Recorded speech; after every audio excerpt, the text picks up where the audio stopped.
todo, En un igual. gente mayor, gente de tercera edad, gente familiar, gente joven, hay un poquito de todo, la verdad. Sí, hombre, un poquito más, yo creo que consume en el nuestro, en el tema textil, un pouco máis la gente joven, quizá, ¿no? A xente maior, pues bueno, pues non está tan no tema da moda e eso, a xente xoven sí que mira un pouco máis. Bueno, e xa que estamos, que se leva esta tempada, que é o que máis se vende, que buscamos os collerdenses neste caso a hora de vestir, Pablo? Pois se sigue vendendo moito pues, o tema o vaquero sempre, e despois siguen as camisas de cuadros e colores vivos. Para este verán, se queremos ir, por exemplo, os comercios de Culleredo, neste caso un Bemoda, ou comercios de... que nos asesorarías, por exemplo? Pois se eres chica, pues vestidos, temos vestidos, podo decir marcas? Bueno, sí, non pasa nada. Hai vestidos moi chulos de Desigual, de Pepe Jeans. Bueno, esas marcas que todos coñecemos, a fin de contas, non? Sí. E para chico, pues camisas de cuadros e vaqueros. Bueno, e a nivel de óptica, porque imagino que ahora que ven a primavera o verán, aínda que non se nota moito o sol estes días, non? Que leva a xente? Pues en nuestro caso, bueno, las ópticas ahora es el sol, la venta de gafas de sol sobre todo, y bueno, pues ahora se lleva muchísimo la de tipo piloto. Y entonces, ¿Cómo son esas de tipo piloto? Son las Ray-Ban de aviador de toda la vida, que nosotros pues estamos ahora con una promoción muy buena, 99, y luego bueno, pues también estamos fomentando la gafa de sol graduada, que también pues está muy bien, a 59 euros sale muy bien, la verdad. A xente confía máis nas lentillas ou nas gafas de toda a vida? A ver, lo de las lentillas, gafas, tema lentilla-gafa, no está reñido una cosa con la otra.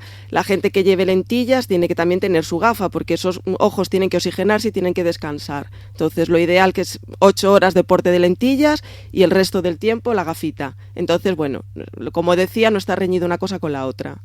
Bueno, vicepresidente, imagino que os comercios, establecementos aproveitan tamén un pouco para, non sei se esmerarse máis, porque non creo que podan esmerarse máis do que se esmeran todo o ano, no? Que sabemos que o fan. Eso tamén, eso se nota na fidelidade, neses clientes que sempre van a mercar. Sí. Pero a mellor na campaña aínda se redoblan esforzos. Imagino que ese é o mensaxe, non? Ese é o mensaxe, home, desde a asociación o que pretendemos tamén con esta campaña pois é facer tamén llever a parte de os consumidores, os propios empresarios, o propio comercio, a hostelería, que nestos tempos tan difíciles pois é máis que nunca necesario emprender iniciativas deste tipo para dinamizar a economía. O sea, a peor decisión que pode haber nestos tempos é quedarse quieto e non facer nada.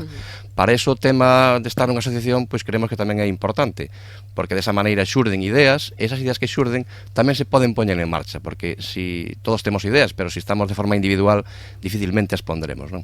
Despois, con respecto a esta campaña, a ese cuidado que pon o comercio, a hostelería, pois, home, destacar que esta campaña se fixo tamén dunha maneira flexible, quer dicir que o protagonista real da campaña é o propio comerciante, é dicir, porque é el quen establece as ofertas no establecimiento e as pode incluso ir mudando día a día, adaptándose un pouco a resposta dos clientes, con o cual o éxito da campaña en certa medida, ou casi en toda a medida, vai depender de que o propio hostelero e o propio comerciante dinamice no seu propio establecimiento a venta desos produtos que ten promocionados e que os ten distinguidos con este punto vermello que distingue a campaña, non? Sí, porque ademais o punto vermello é ben visible precisamente nos establecementos. O punto vermello o establecemento ten que telo fora a vista no escaparate, e ademais despois nos produtos que estén promocionados dentro do establecemento, pois un punto vermello tamén naquelas estanterías ou naqueles expositores onde están esos produtos marcando o tipo de oferta que está facendo. Lanzamos unha mensaxe final á xente para que se anime a participar. Veña. Bueno, pois calquera dos tres. Desde a asociación, evidentemente, pois lógicamente todo o ánimo a participar de todos os cullerdenses a que fagan que esta campaña sea un éxito, non? Porque isto ao fin de cuentas redundará en beneficio de todos, o sea, redundará en beneficio lógicamente, en primeiro lugar, dos comerciantes e dos hosteleros, pero despois, como consecuencia, en beneficio de todo o concello. Lidia, ¿quieres decir algo? No, lo mismo, yo pensaba exactamente lo mismo, que es para beneficio tanto de los comerciantes como de todos los que trabajamos y vivimos en Culleredo, la verdad. Es un beneficio para todo el ayuntamiento porque se pueden generar puestos de trabajo y es como la pescadilla que se muerde la cola, vamos. Totalmente ao revés do que precisamente está pasando. Claro. Intentar frenar ese proceso, Pablo. Nada, pues que esta campaña é un granito de arena máis pues para intentar paliar pues os efectos desta crise que nos está comendo e bueno, pues un poquinho axudará a repuntar un pouco as ventas. Estamos contigo, quédate connosco, é a mensaxe coa que precisamente queremos que se queden vostedes e transmitirlles e que queren os integrantes da Asociación de Empresarios de Culleredo, da Asociación de Empresarios e Hostaleiros.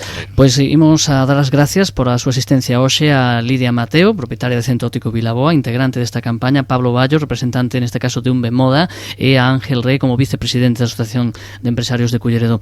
Moitísimas gracias, moita sorte. Lembramos que a campaña está a desenvolverse durante este mes de abril principalmente. Remata en abril ou a principios de maio, vicepresidente? Remata o 15 de maio. O 15 de maio e ao día seguinte... E ao día seguinte é o sorteo dos 3 grandes premios. O sea que temos tempo aínda para participar. Sí, por suposto.